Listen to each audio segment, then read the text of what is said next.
इच्छा द्वेषः सुखं दुःखं संघातश्चेतना धृतिः एतत् क्षेत्रं समासेन सविकारमुदाहृतम् इच्छा द्वेषः सुखं दुःखಂ ಇಚ್ಛಾ ಈ ಮೇಲೆ ಆಘಾತ ಛಾ ಮಹಾಪ್ರಾಣ ದೀರ್ಘ ಹೇಳಿದ ನಂತರ ಅದರ ಮೇಲೆ ಸಹ ಆಘಾತ ಬರಬೇಕು. ಮುಂದೆ ದ್ವೇ ಸಂಯುಕ್ತ ಅಕ್ಷರ ಬಂದ ಕಾರಣ ಇಚ್ಛಾ ದ್ವೇಷ ಸುಖನ್. ಇಲ್ಲಿ ದ್ವೇಷ ಸುಖನ್ ಅಂತ ಇಲ್ಲ, ಏನಿದೆ ದ್ವೇಷ ನಂತರ ವಿಸರ್ಗ ಇದೆ, ಆದ ಕಾರಣ ದ್ವೇಷ ಸುಖನ್. ಇಚ್ಛಾ ದ್ವೇಷ ಸುಖಂ ದುಃಖಂ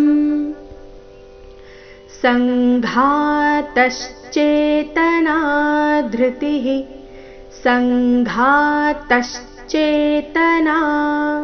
ಸಂಘಾತ ಸ ಮೇಲೆ ಆಘಾತ, ಮುಂದೆ ತ ಮೇಲೆ ಆಘಾತ. ಸಂಘಾತಶ್ಚೇತನಾ ಧೃತಿಃ ಏತತ್ ಕ್ಷೇತ್ರಂ ಸಮಾಸೇನ ಏತತ್ ಕ್ಷೇತ್ರಂ ಸಮಾಸೇನ ತುಂಬಾ ಸರಳವಾದ ಶಬ್ದ. ಮುಂದಿನ ಚರಣ ಸವಿಕಾರಮುದಾಹೃತಂ.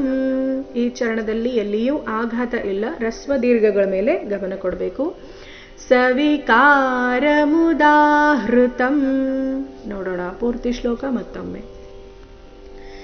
ಇಚ್ಛಾ ದ್ವೇಷ ಸುಖಂ ದುಃಖಂ ಸಂಘಾತಶ್ಚೇತನಾ ಧೃತಿಃ ಏತತ್ ಕ್ಷೇತ್ರಂ ಸಮಾಸೇನ ಸವಿಕಾರಮುದಾಹೃತಂ.